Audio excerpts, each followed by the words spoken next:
Okay. So once again, very good evening to all of you. In last class, we were seeing doubts of Nimisha, isn't it? And in doubts of Nimisha, I think there were doubts of JEE Advanced Subjective Test, okay, of quadratic equations. तो सबसे पहले उसमें एक question बचा हुआ था, वो देख लेते हैं. एंड आफ्टर दैट क्वेश्चन देखते हैं फिर उसके बाद क्या करना है. Okay, so JEE subjective advance test quadratic equation. Okay, चलो वो वाला जो क्वेश्चन था समझना. राइट, ये क्वेश्चन भी हमें एक नई चीज सिखा रहा है. So in that question, let me open that question, give me 1 minute. Yes, see, the number of distinct real roots of the question is the number of distinct real roots of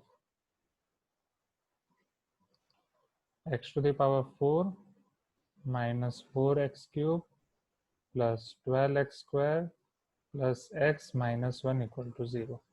okay, इसके आपके number of distinct real roots निकालने हैं. अब ये question typical क्यों हो रहा था? क्योंकि हम पहले ट्रायल एंड एरर मेथड से जा रहे थे, राइट? वो क्लास में हमने ट्राई किया था, but we are not able to find those roots, right? x equal to 0, 1, -1, किसी पे भी अगर मैं इसको p ऑफ x कंसिडर कर रहा हूँ तो यहाँ पे हमारी p ऑफ x 0 नहीं आ रही थी.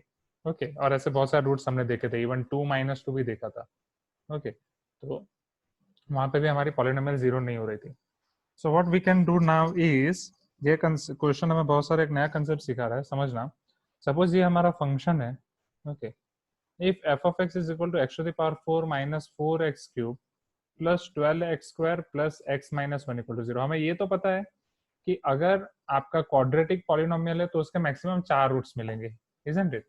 तो पहले एक जनरल चीज डिस्कशन करते हैं. सपोज आपका f of x ऐसा फंक्शन है जिसकी डिग्री 4 है. Okay, x to the power 4 term है, तो उसके मैक्सिमम 4 रूट्स मिल सकते हैं, समझना.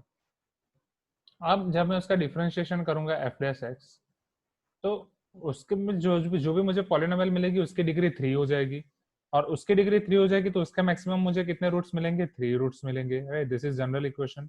इन अ same way f dash x का अगर मैं वापस डिफरेंशिएशन कर रहा हूँ f डबल डैश x, तो वो 12x स्क्वायर हो जाएगा, तो उसके मुझे कितने रूट्स मिलेंगे? मैक्सिमम 2 रूट्स मिलेंगे. ओके, तो इन अ सेम वे यहाँ पे मैक्सिमम 3 रूट्स मिलेंगे, यहाँ पे मैक्सिमम 4 रूट्स मिलेंगे, और यहाँ पे मैक्सिमम 2 रूट्स मिलेंगे. सो moral of the story, okay, यहाँ पे हमें मैक्सिमम 4 रूट्स या मैक्सिमम 3 रूट्स या मैक्सिमम 2 रूट्स मिल रहे हैं.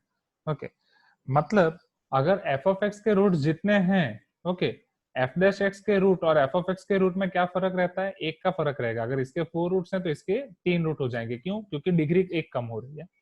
और f डैश x के अगर मैक्सिमम 3 रूट्स हैं तो f डबल डैश x के मैक्सिमम 2 रूट्स हो सकते हैं. अब वो वाले केस में जब 2 रूट आपके सेम हो जाएंगे तब एक एक रूट कम हो जाएगा, इसलिए मैं मैक्सिमम वर्ड यूज कर रहा हूँ. ओके, क्या ये कंसेप्ट पहले क्लियर हुआ स्टूडेंट्स? अगर ये कंसेप्ट क्लियर है तो फिर हम आगे देख सकते हैं. तो फिर हम ये वाले क्वेश्चन में ये कंसेप्ट अप्लाई कर सकते हैं.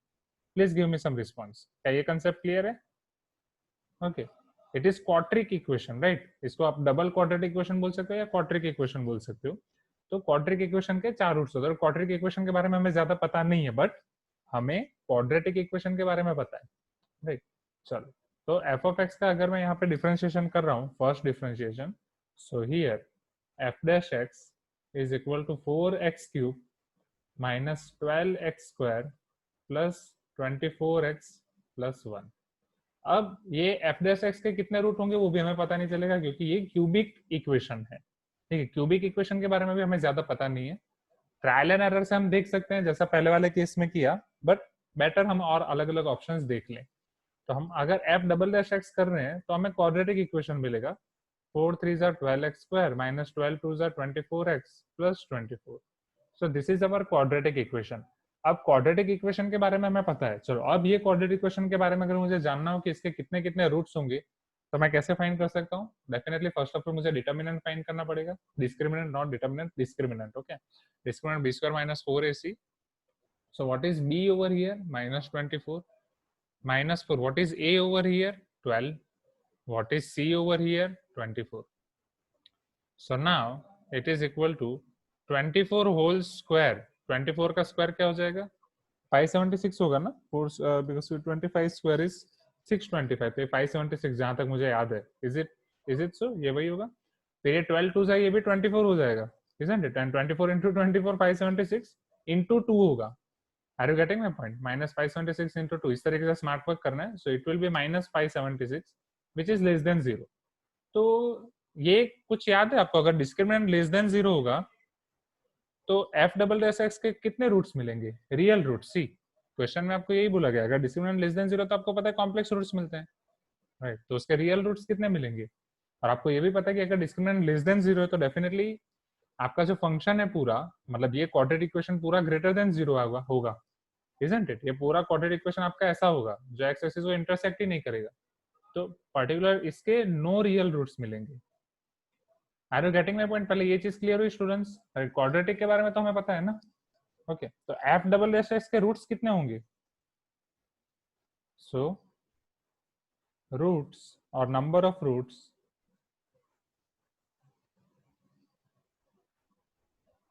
Of F double dash x will be equal to 0। F double dash x के रूट्स हमें 0 मिलेंगे। Is it clear? पहले ये क्लियर हुई, 0 मिलेंगे मतलब एक भी नहीं मिलेगा। नंबर ऑफ रूट्स, रूट्स नहीं बोल रहा हूँ कि उसके रूट 0, ऐसा नहीं बोल रहा हूँ, नंबर ऑफ रूट्स बोल रहा हूँ। नंबर ऑफ रूट्स तो 0 होंगे ना। Please give me some response.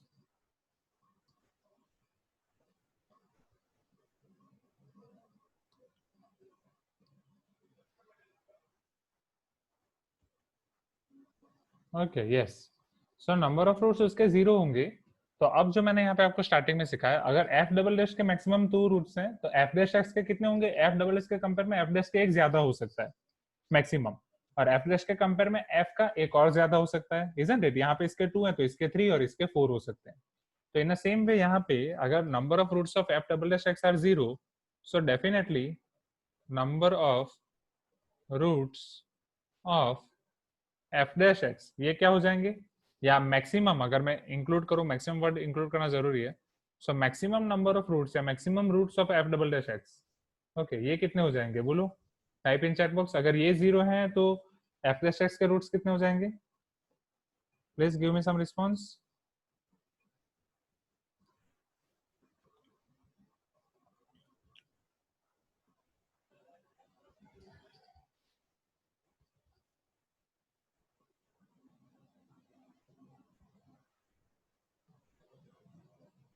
1। Okay, very good. तो अगर एफ डैश एक्स के मैक्सिमम नंबर ऑफ रूट्स 1 है तो maximum number of roots of F of x के मैक्सिमम नंबर ऑफ रूट्स कितने हो जाएंगे स्टूडेंट्स?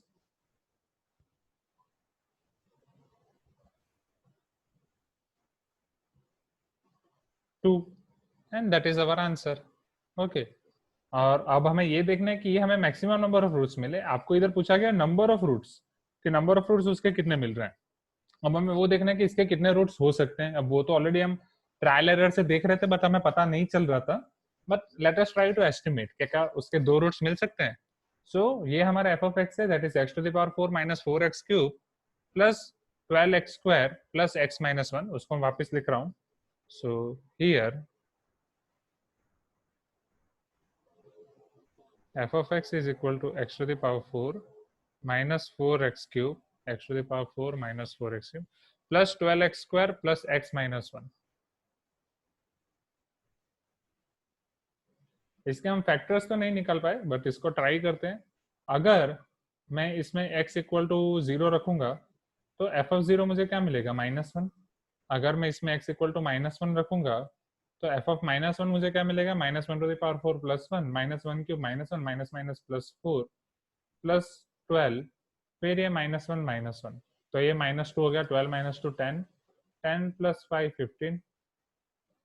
फिर अगर x इक्वल टू 1 रख रहा हूँ, राइट, तो f ऑफ 1 क्या मिलेगा? 1 to the power 4 1 minus 4 into 1 4 plus 12 plus 1 minus 1, ये 1 माइनस 1 आपका 0 हो जाएगा। 12 प्लस 1 13, 13 माइनस 4, 13 माइनस 4 9। ओके, तो अगर यहाँ पे मैं देखूँ तो एग्जैक्टली जब भी मुझे को प्लॉट करना होगा, सो उसके लिए मेरे पास 3 वैल्यूज हैं एटलीस्ट मेरे पास, तो 3 वैल्यू से मैं कुछ एस्टिमेट कर सकता हूँ कि इसका ग्राफ कैसा हो सकता है फिलहाल।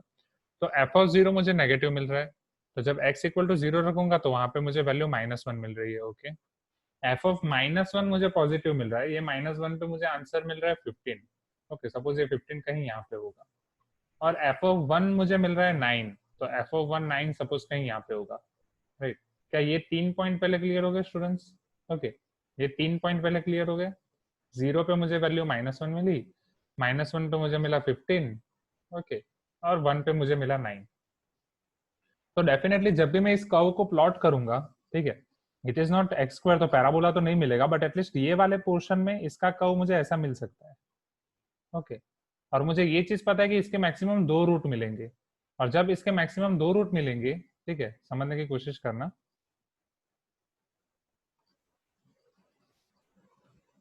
ओके, तो जब इसके मैक्सिमम 2 रूट मिलेंगे, राइट, तो या तो इसके रूट 2 हो सकते हैं या 2 से कम हो सकते हैं।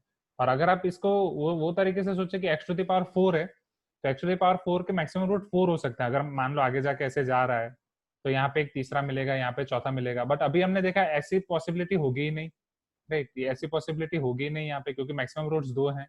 और सिर्फ इन 3 वैल्यू से हम देख सकते हैं कि 2 रूट तो इधर तो होंगे ही, यहाँ पे एक रूट और यहाँ पे एक रूट मिलेगा ही, क्योंकि ये पॉइंट से ये पॉइंट जाने के लिए उसको एक्स एक्सिस कट करना ही पड़ेगा, ये पॉइंट से ये पॉइंट जाने के लिए उसको एक्स एक्सिस कट करना ही पड़ेगा।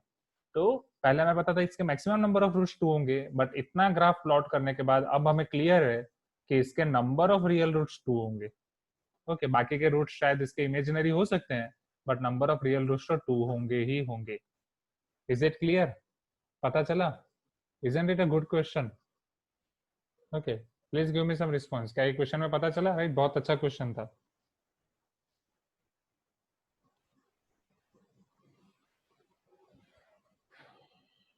Shall we move to next question? Yes. What about others? Okay. I require response from each and everyone. Right. Sure. Now see over here. अब तो ये निमिषा के डाउट्स थे, तो मैंने बोला था सबकी पीडीएफ एक एक करके उठाएंगे। तो निमिषा के बाद अब संहिता के डाउट शुरू करते हैं। राइट, तो संहिता की पीडीएफ का जो नाम है वो एक्जेक्टली टेस्ट डाउट्स है, ठीक है, तो वो शुरू करते हैं। तो संहिता, उसमें आई थिंक सारे टेस्ट के डाउट्स आपने एक साथ ही भेज दिए, इजंट इट? तो शायद निमिषा आपके कुछ डाउट्स इसमें ऑलरेडी कवर हो जाएंगे। आई थिंक जितने टेस्ट डाउट्स निमिषा ने, सारे टेस्ट डाउट्स अलग अलग भेजे हैं, FT7 एंड इस तरीके से संहिता ने सारे एक साथ भेजे हैं। तो आई डोंट नो आज जितने होंगे, राइट, लेट अस ट्राई करते हैं, और फिर उसमें फिर देख लेंगे कौन से बच रहे हैं। Okay, so question number 18। और एक चीज, विष्णु सर से मैं बात कर रहा था, तो विष्णु सर ने बोला कि वो एक ऐप की लिंक भेजी थी ना सर ने, NTA, national testing agency, right, तो वो ऐप में आप एग्जाम दे दो। क्या वो एग्जाम आप दे रहे हो? ओके, संहिता, निमिषा, ये NTA ऐप की एग्जाम देने के लिए बोला है विष्णु सर ने, क्योंकि LMS की एग्जाम तो सारी खत्म हो गई है ना ऑलमोस्ट। ओके, तो NTA ऐप से एग्जाम देना। Okay, same thing applicable for you Anshika. Okay, okay, very good, छोड़ दीजिए, अच्छा है। ओके, तो धनश्री चली गई क्या? धनश्री, संकल्प, ठीक है, इस पे तो चलो, तो टेस्ट डाउट शुरू करते हैं। सबसे पहले आपका डाउट है इसमें क्वेश्चन नंबर 18। अब वो कोई भी टेस्ट का हो सकता है, विल अज्यूम। तो आपको उसमें ये दिया गया है कि इफ मोड z और modulus of z is less than √2 - 1, if modulus of z is less than √2 - 1, then mod z square plus 2z cos alpha, mod z square plus 2z cos alpha, then mod z square plus 2z cos alpha, इसका mod z square plus 2z cos alpha is less than for all values of alpha। वो less than क्या होगा? for all values of alpha। चलो, तो वो देखते हैं। तो वी ऑल नो दैट कि अगर मोड में ऐसे बीच में आपको दो कॉम्प्लेक्स नंबर दिए गए हैं और उस वो लेस देन आपको कुछ फाइंड करना है, तो उसके लिए एक चीज ऑलरेडी आपके पास रहती है। Okay, we are having one formula for it, isn't it? Inequality, आपको याद हो, ट्रायंगुलर इनइक्वालिटी या समथिंग, जिस भी नाम से आपने याद रखा हो। तो कैन एनीवन टेल मी, अगर मोड z1 + z2 के बारे में वो ट्रायंगुलर इनइक्वालिटी या ट्रायंगल इनइक्वालिटी लिखनी है तो वो क्या होती है? Okay. What is your triangular inequality, students? Mod z1 plus z2 is less than or equal to mod z1 plus mod z2, right? Equal to भी हो सकता है, इक्वल टू कब हो सकता है, या आपके दोनों रियल नंबर हो, ओके, मतलब वो एक एक्स एक्सिस पे हो जाए, या दोनों इमेजिनरी नंबर हो फॉर दिस केस, ओके। चलो, तो अब यहाँ पे z1 और z2 की वैल्यू रखते हैं। तो यहाँ पे आपको z square plus 2z cos alpha दिया गया है, तो z स्क्वायर को z1 ले लेते हैं, 2z cos अल्फा को z2 ले लेते हैं। So therefore mode z square plus 2z cos alpha, it can be less than or equal to mod z square plus mod 2z cos alpha. Okay, चलो, so it can be less than or equal to mod z square plus mod 2z cos alpha. चलो, अब आगे बढ़ते हैं। तो it can be less than और equal to, मतलब that same only mode z square. अब यहाँ पे क्या मोड सबको सेपरेटली मैं दे सकता हूँ? Yes, right. मोड की प्रॉपर्टी अगर मोड के अंदर मल्टीप्लाई है तो आप सेपरेटली दे सकते हो। तो 2 का मोड तो 2 ही होगा, mode z mode cos alpha. चलो, cos अल्फा आपको पता ही है, right, mode cos alpha is always less than और इक्वल टू 1, तो उसकी मैक्सिमम वैल्यू 1 है। अब उसके अगर मैं यहाँ पे मैक्सिमम वैल्यू रखूंगा, राइट, अगर मैं उसकी मैक्सिमम वैल्यू रख रहा हूँ तो ये लेस देन हो जाएगा, क्योंकि मोड cos अल्फा आपका लेस देन और इक्वल टू 1 है, ठीक है, तो ये ऑलवेज उसका लेस देन ही होगा, ओके। cos की मिनिमम वैल्यू, मिनिमम वैल्यू क्यों लेंगे संहिता? this expression is less than this expression, समझना, and this expression is less than mod z square plus 2 mod z। अगर मिनिमम वैल्यू रखूंगा तो नहीं, समझो यहाँ पे, अगर if LHS is less than RHS then LHS is less than RHS minimum value, वो भी राइट है, बट वहां पे आपका ये इक्वल टू भी रहेगा। तो अगर आप यहाँ पे cos अल्फा के मिनिमम वैल्यू लोगे 0, तो यहाँ पे लेस देन और इक्वल टू का ऑप्शन आएगा, ठीक है। बट मैक्सिमम वैल्यू लोगे, अगर cos अल्फा के आप मैक्सिमम वैल्यू ले रहे हो, मैक्सिमम वैल्यू इज 1, तो वही एक्सप्रेशन की आपको मैक्सिमम वैल्यू मिलेगी, और ये मैक्सिमम वैल्यू मिलेगी तो भी, okay wait, Samit, I'm reading your comments. So and RHS minimum value will be when cos is 0, हाँ, I can agree, wait, so cos की मिनिमम वैल्यू लेंगे if LHS is less than RHS, then LHS is less than RHS is minimum value, मतलब minimum value of RHS, okay. So Samita's point is LHS is less than RHS, यहाँ पे RHS में आपका एक variable है, right. अब ये variable का आपके पास से मिनिमम और मैक्सिमम वैल्यू है, और यहाँ पे actually LHS less than equal to RHS है, तो LHS लेस देन और इक्वल टू, कंफ्यूज हो गया, लेस देन और इक्वल टू RHS अगर आप मिनिमम वैल्यू ले रहे हैं,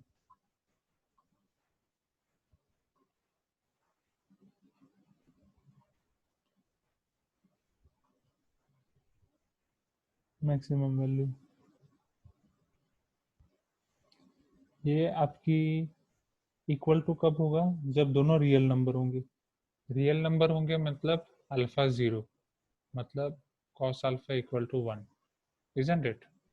पर हमें ये भी तो पता नहीं है ना कि अल्फा क्या है, अल्फा इन दोनों के बीच का एंगल है या नहीं, ठीक है, तो अल्फा एग्जैक्टली क्या है वो भी यहाँ पे डिफाइन नहीं है, तो हम ये नहीं कह सकते कि अल्फा इक्वल टू 0 के लिए वो एक्स एक्सिस पे ही होगा, ओके, या कब एक्स एक्सिस पे होगा, ओके, लेट अस सी। तो संहिता आपका भी वैलिड पॉइंट है वैसे तो, ठीक है।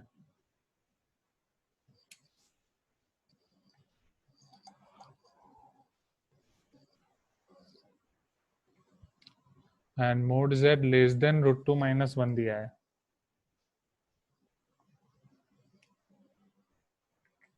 दोनों जगह लेस देन और इक्वल टू पॉसिबल है, ओके ओके, विल सी। सो दोनों ऑप्शन लेके देखते हैं, ठीक है।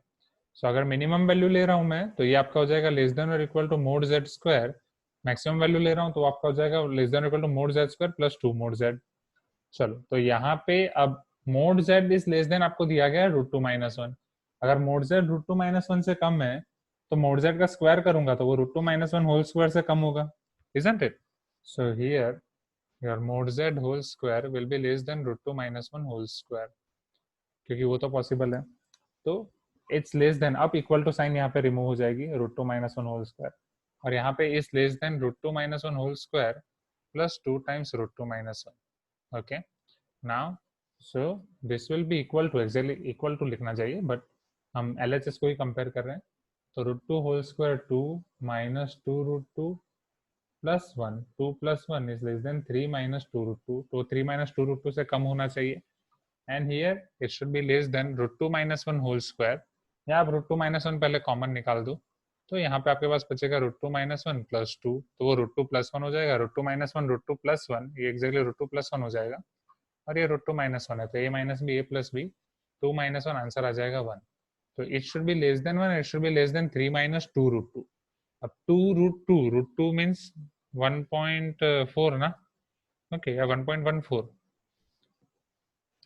नाउ 3 - 2.8, तो वो आपका 0.2 से लेस देन या समथिंग ऐसा मिल सकता है। ओके, सो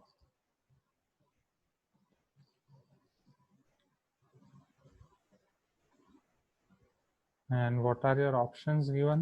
Okay,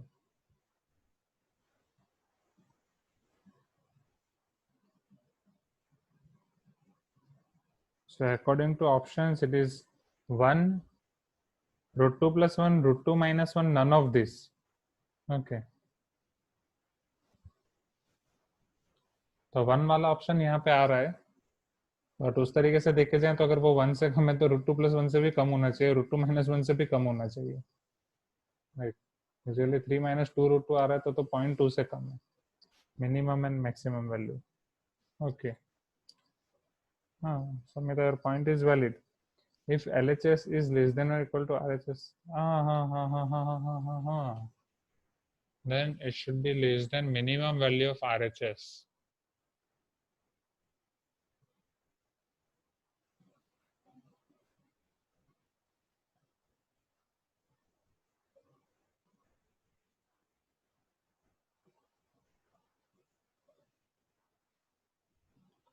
और अगर यहाँ से देखें तो mode cos alpha is less then 1, mode cos alpha की मैक्सिमम वैल्यू 1 है तो उससे वो कम होगा, तो यहाँ से वो इससे कम होगा, बट मोड कॉस अल्फा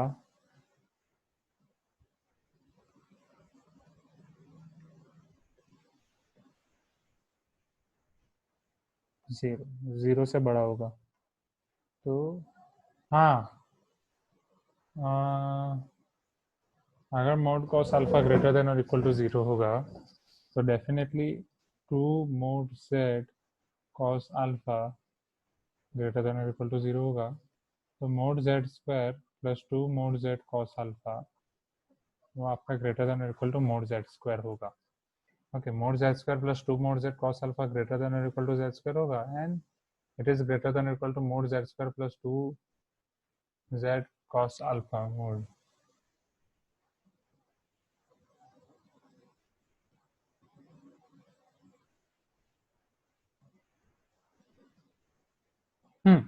तो संमिता, यहाँ पे समझो आपका पॉइंट वैलिड है, राइट, बट यहाँ पे एग्जैक्टली आपको ऐसे सोचना है, समझना, हमें यहाँ पे ऐसे मिला था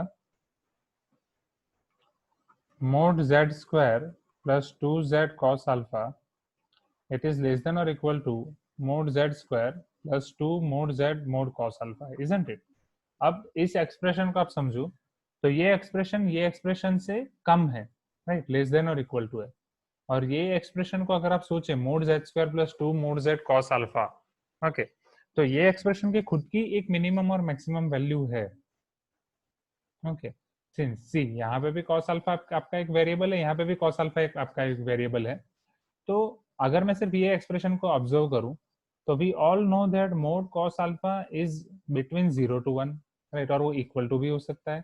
अब उसमें मैं 2 मोड z अप्लाई मल्टीप्लाई करूं तो इट इज लेस देन और equal to 2 mod z mod cos alpha less than और इक्वल टू 2 मोड z, इजंट इट? अब उसमें मैं मोड जेड स्क्वायर ऐड करूं तो mod Z square is less than और equal to mod z square plus 2 mod z mod cos alpha is less than or equal to mod z square plus 2 mod z.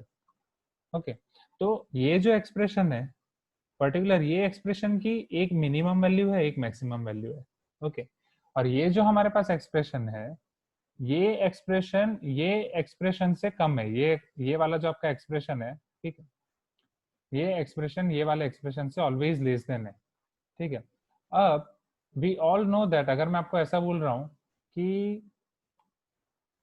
1 is less than 3, right, or I can say 2 is less than 3, but and I can also say 3 is in between 1 to 4. okay, तो क्या यहाँ पे मैं ऐसा बोल सकता हूँ 2 is less than 1, right? It is not. 2 is not less than 1.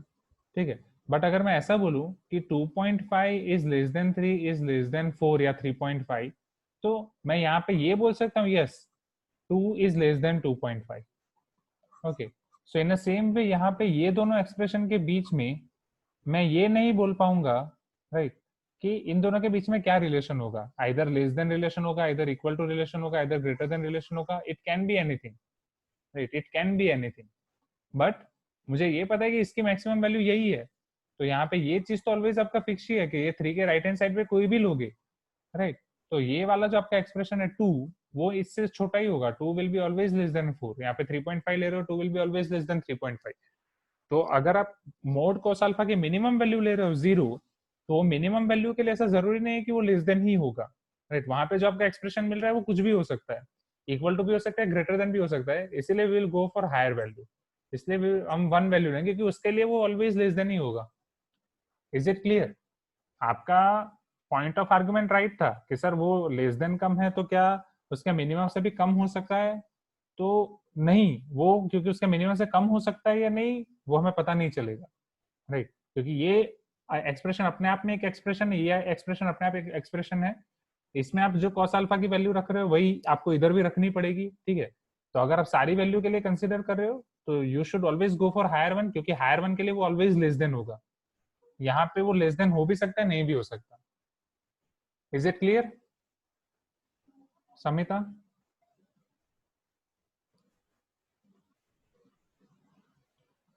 Okay, right, yes, so good question. सो चलो अब नेक्स्ट क्वेश्चन देखते हैं.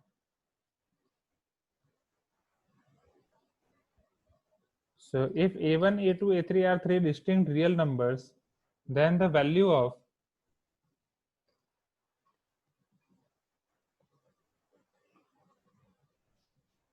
okay, this is your question number 24, I think. Okay, wait, sorry.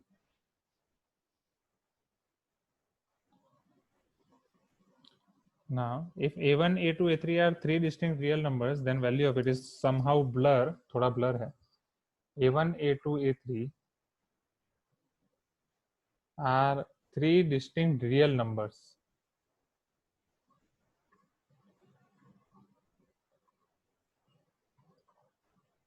Then a1 plus a2, a2 plus a3, a3 plus a1 whole divided by 4 is वो आपका क्या होगा? a1 plus a2, a2 plus a3, a3 plus a1 whole divided by 4 is, अलग अलग option आपको दिए गए हैं. 2 a1 a2 a3 के साथ कंपैरिजन है, ग्रेटर देन और इक्वल टू लेस देन या क्या होगा वो हमें देखना है. चलो शुरू करें.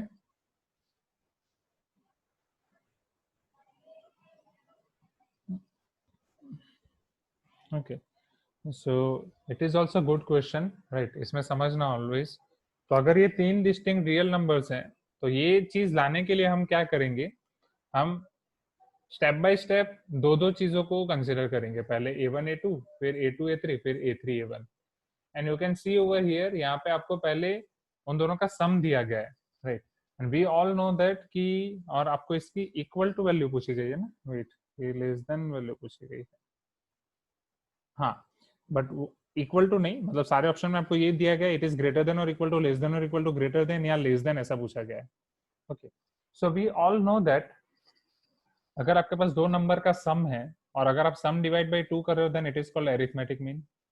और जो आपको ऑप्शंस दिए गए हैं वो सारे ऑप्शंस में मल्टीप्लीकेशन है, A1 A2 A3। तो जब भी आप मल्टीप्लीकेशन कर रहे हो उसका स्क्वायर रूट ले रहे हो तो it is your geometric mean. बस यहाँ पे हम डिवाइड बाई 2 कर रहे हैं, यहाँ पे स्क्वायर रूट ले रहे हैं।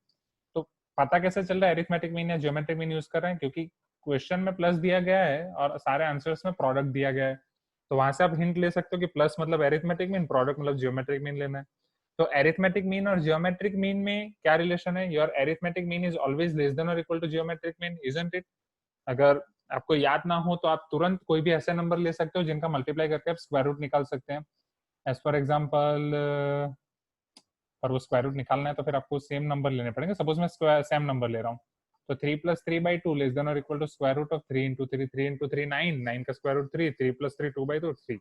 तो यही सेम केस है जब आपके इक्वल होते हैं, राइट? तो ये आपको इक्वल टू मिलेगा जब दोनों नंबर आपके सेम होते हैं। तो यहाँ पे एक तो दोनों नंबर सेम नहीं है, आपको क्वेश्चन में दिया गया है कि they are distinct real numbers. Distinct है मतलब डेफिनेटली वो सेम होगा ही नहीं, यहाँ पे आपको लेना पड़ेगा लेस देन।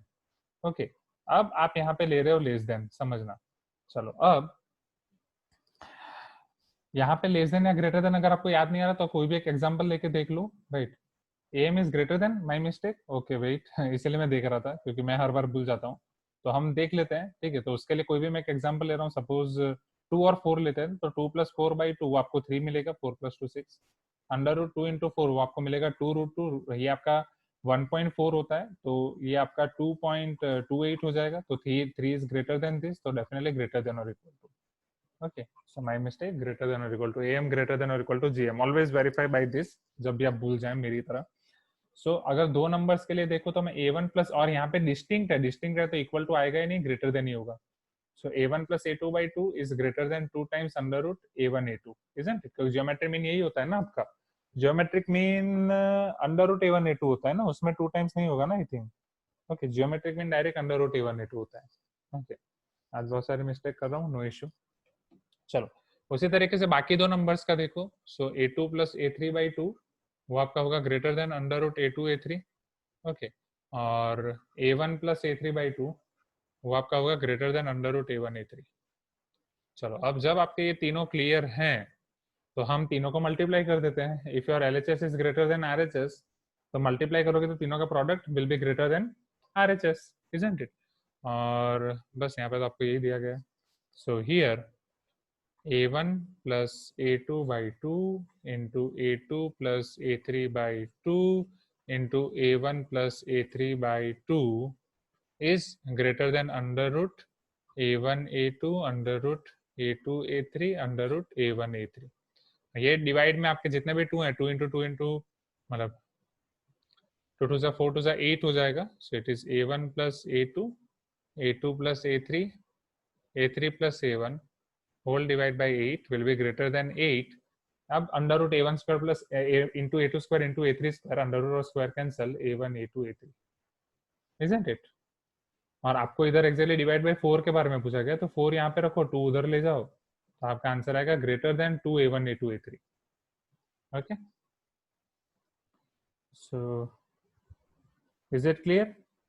तो greater than 2 A1 A2 A3 C आएगा, इक्वल टू नहीं आएगा। क्यों इक्वल टू नहीं आएगा? क्योंकि वो आपको पता है डिस्टिंक्ट के जब आपके दोनों नंबर सेम होंगे तब इक्वल टू होता है। Okay, so shall we move to next question now? Okay, ये क्लियर है? Please give me some response. Okay, yes. चलो क्वेश्चन नंबर 19 देखते हैं।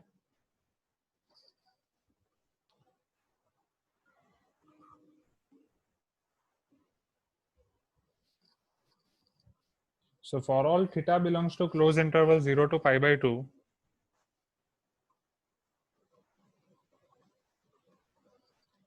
the value of cos of sin theta. Okay, चलो और आपको ऑप्शंस दिए गए हैं, ऑप्शंस देखो। cos ऑफ sin थीटा को कंपेयर किया गया sin ऑफ cos थीटा से, कि sin ऑफ cos थीटा क्या होगा, ग्रेटर देन, मतलब उसके कंपेयर में यहाँ पे क्या सिंबल आएगा, either it is equal to, less than, greater than. Definitely equal to तो नहीं होगा। ओके, चलो देखते हैं स्टेप बाय स्टेप।